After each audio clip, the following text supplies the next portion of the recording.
Hello friends, मैं नीरज, आपका भाई, आपका दोस्त, आपके लिए ये शारीरिक विज्ञान का फर्स्ट यूनिट लाया हूँ। शारीरिक शिक्षा में बदलती प्रवृत्ति और कैरियर।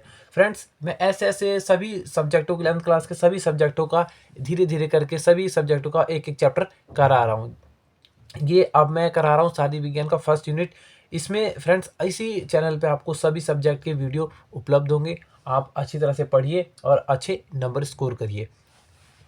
ठीक है फ्रेंड्स, तो हम ये वाला यूनिट स्टार्ट करते हैं।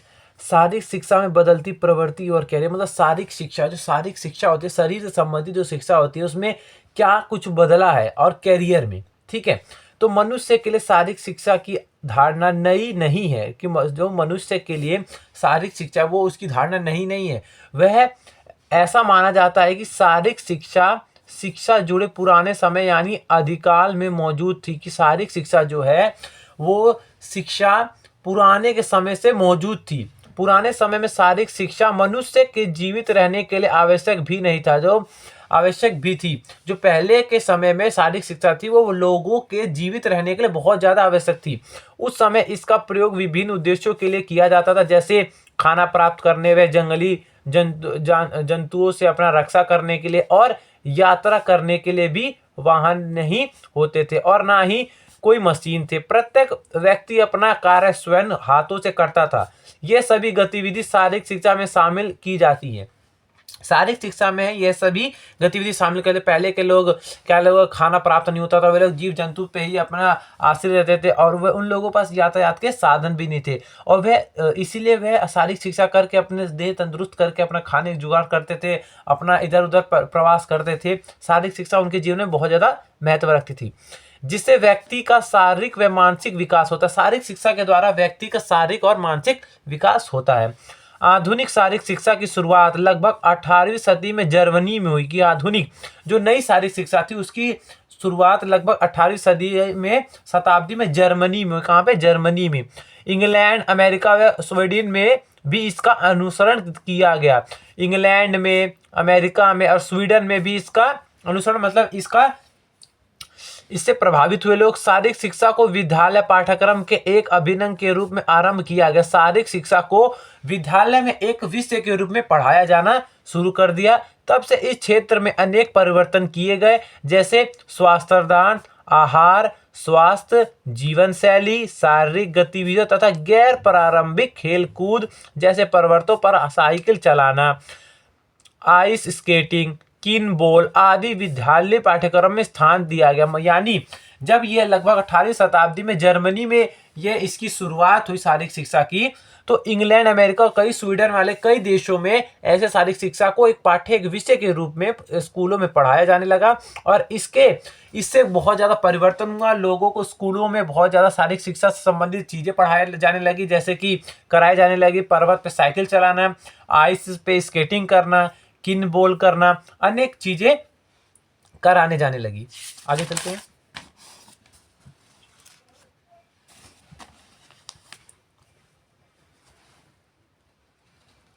एक सेकेंड।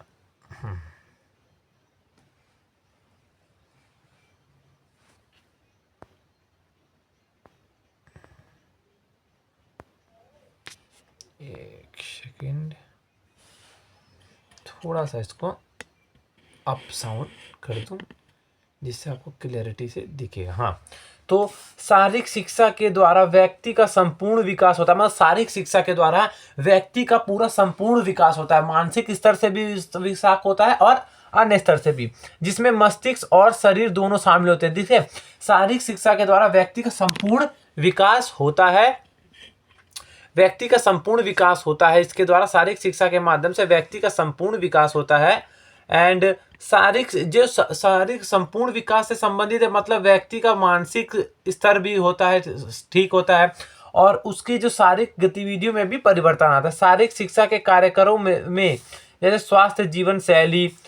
स्वास्थ्य जीवन विज्ञान, सामाजिक कौशलों का विकास होता है। ठीक है, शारीरिक शिक्षा के द्वारा जो स्वास्थ्य में परिवर्तन आता है, लोगों के स्वास्थ्य में परिवर्तन आता है और वे अपने स्वास्थ्य में परिवर्तन ला अपने स्वास्थ्य को ठीक करते हैं। और उनके स्वास्थ्य विज्ञान और सामाजिक कौशलों का भी, उनके जो सामाजिक कौशल है, जितने भी उनके कौशल है, उनमें प्रभावित होता है। खेल कूद में भाग लेने में छात्र नेतृत्व करना सीखते हैं। खेल कूद में लोग भाग लेने के लिए प्रोत्साहित होते हैं, खुश होते हैं और उनमें क्या कहते हैं हम मतलब भावना बढ़ती है, अपने पे गर्व की भावना बढ़ती है, सहयोग का भावना, असफलता को स्वीकार करने का ताकत में दूसरों को अदा करने में सहायता प्रदान करने, मतलब शारीरिक शिक्षा के माध्यम से लोगों को मानसिक स्तर में बहुत ज़्यादा प्रभावित होता है और वह दूसरों को छोटे छोटे गलतियों पे माफ भी करना जानते हैं और दूसरों की मदद करना भी जानते हैं और अच्छे से अच्छी तरह से लोगों को सहायता करना भी समझते हैं। क्योंकि शारीरिक शिक्षा जो केवल शरीर से संबंधित है, शारीरिक शिक्षा शरीर के एक से एक कण से संबंधित है, वो व्यक्ति का संपूर्ण विकास करना चाहती है शारीरिक शिक्षा।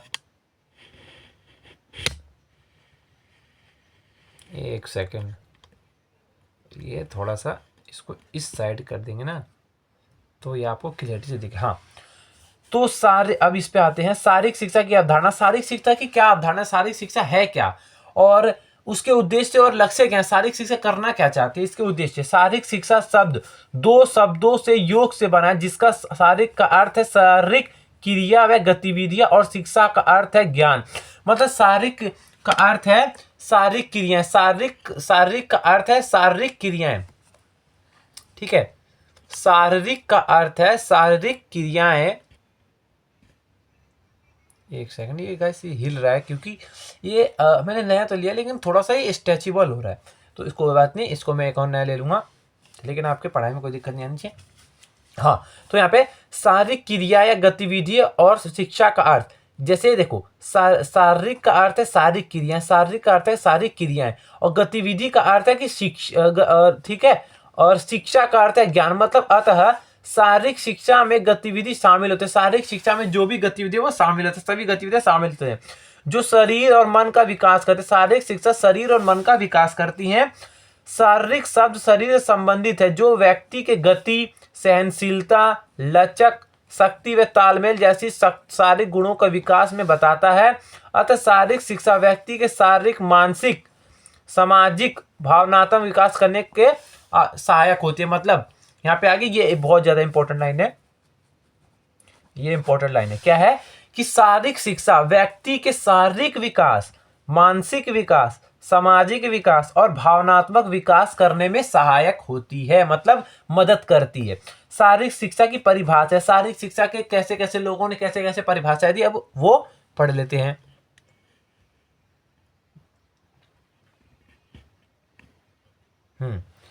तो शारीरिक शिक्षा कैसे कैसे परिभाषा वो पढ़ लेते हैं।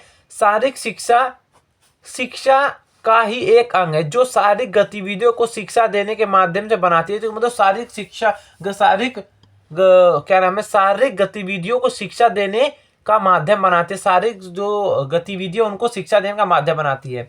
यह गतिविधि प्रकृति की देन है, इसी देन से बच्चे अपनी वृद्धि तथा विकास करते हैं। यह जो शारीरिक शिक्षा है ये प्रकृति की देन है, इसके द्वारा व्यक्ति मतलब बच्चे अपनी वृद्धि करते हैं, अपना विकास है। शारीरिक शिक्षा को इस क्षेत्र में विद्वानों संस्थाओं द्वारा अलग अलग तरीके से परिभाषित किया गया इस प्रकार।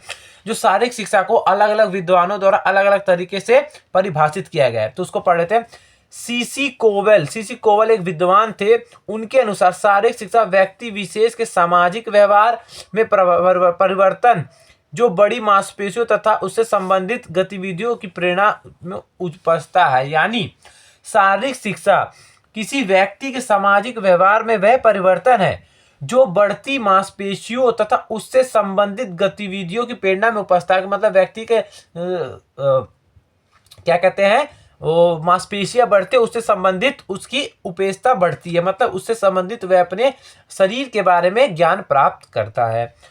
ठीक है फ्रेंड्स, अब देखिए ये तो इनके वैसे तो इतने याद करने की जरूरत नहीं है, ये जितने भी हैं ये 1 2 3 4 5 6, ये वैसे ये जो शारीरिक सब्जेक्ट है हमारा शारीरिक विज्ञान, ये जो चैप्टर है इसमें कई सारे मानव विज्ञानी मिलेंगे। सबका याद करना जरूरी नहीं, 1 से 2 आपको याद करना कंपलसरी। सबका याद करने का कोई मतलब ही नहीं, क्योंकि पेपर में हर से 1 से 2 व्यक्ति के बारे में पूछा जाता है कि किसी 1 या 2 विद्वानों का शारीरिक शिक्षा पे उनकी अवधारणा बताइए। तो हम 1 से 2 पढ़ लेते हैं, वैसे तो आप पूरा ही पढ़ लेना जैसे आपको ठीक लगे।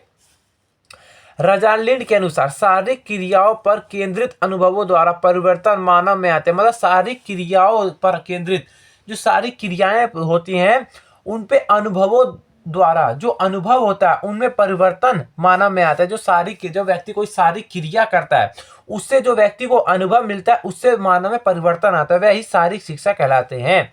यानी जब कोई व्यक्ति कोई कार्य करता है, यानी आप समझिए कि कोई एक बच्चा है, वो एक दिन पहले तो कुछ दिन ठीक रहता है, लेकिन वो अगले दिन से चोरी डकैती सीखने लगता है। जैसे जैसे वो धीरे धीरे अनुभव लेता है कि अच्छा इसमें तो पैसे मिल रहे हैं, तो जैसे जैसे वो अनुभव लेता है तो उसके शरीर, उसके मानसिक स्तर में, उसके सामाजिक स्तर में परिवर्तन आता है। तो ये रेजालिंड कैसिडी के अनुसार है कि कोई व्यक्ति जब कोई क्रिया करता है उसका अनुभव ले अपने शरीर उस मानव में तब परिवर्तन आ जाता है। यानी कोई कार्य करते करते व्यक्ति उसका अनुभव लेकर अपने मानव स्तर में परिवर्तन ले आता है।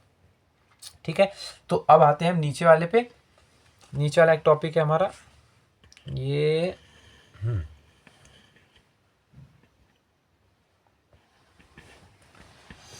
नीचे वाला एक टॉपिक अपना ये रहा।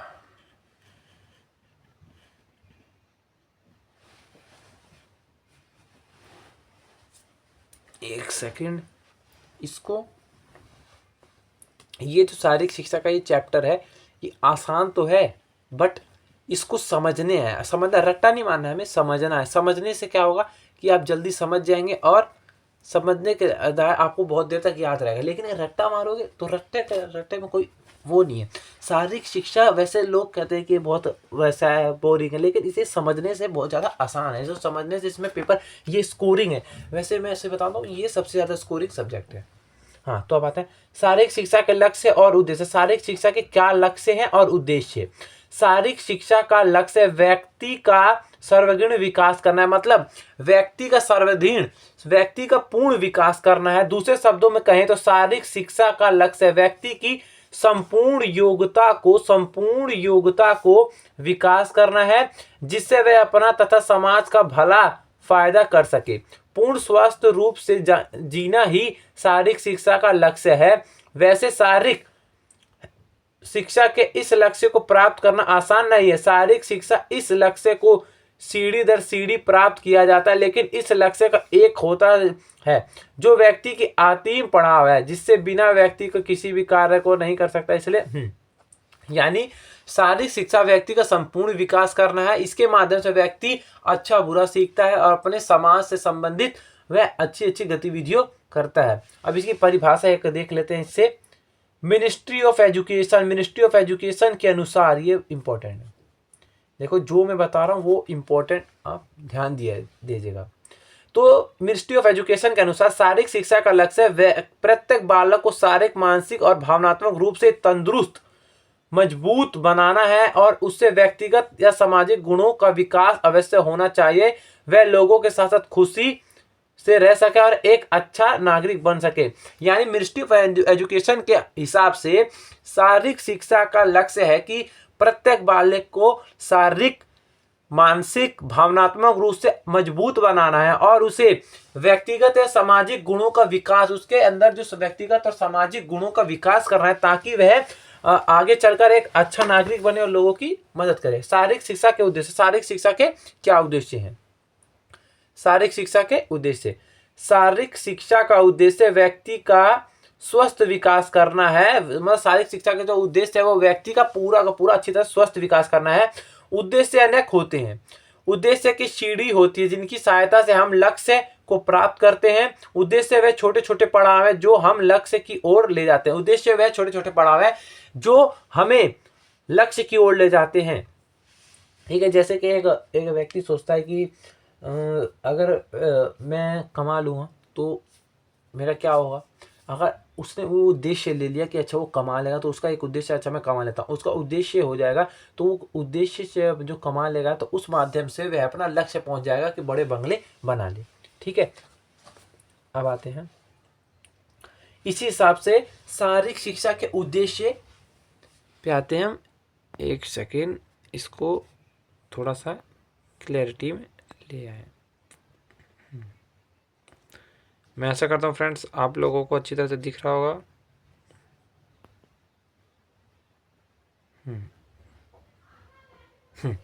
तो इसका पहला उद्देश्य क्या है? शारीरिक विकास। क्या है? शारीरिक विकास। शारीरिक विकास शिक्षा का मुख्य उद्देश्य व्यक्ति का शारीरिक विकास करना है। शारीरिक शिक्षा विभिन्न शारीरिक क्रियाओं से संबंधित है, और जब हम शारीरिक क्रिया करते हैं तो हमारे शरीर में अंग जैसे रक्त संचार, श्वसन संचार, मांसपेशियां, हर शारीरिक क्रियाओं पर बहुत प्रभाव पड़ता है। यानी शारीरिक विकास से मतलब है जब कोई व्यक्ति कोई कार्य करता है, कोई कार्य में लीन रहता है, तो उसके माध्यम से व्यक्ति के जो अनेक अंग होते हैं, जैसे कि रक्त संचार होता है, श्वसन, जब रक्त इधर से उधर शरीर में बहता है, और श्वसन सांस इधर से उधर निकलती होती है, मांसपेशियां हिलती डुलती है, और पाचन प्रणाली भी होती है।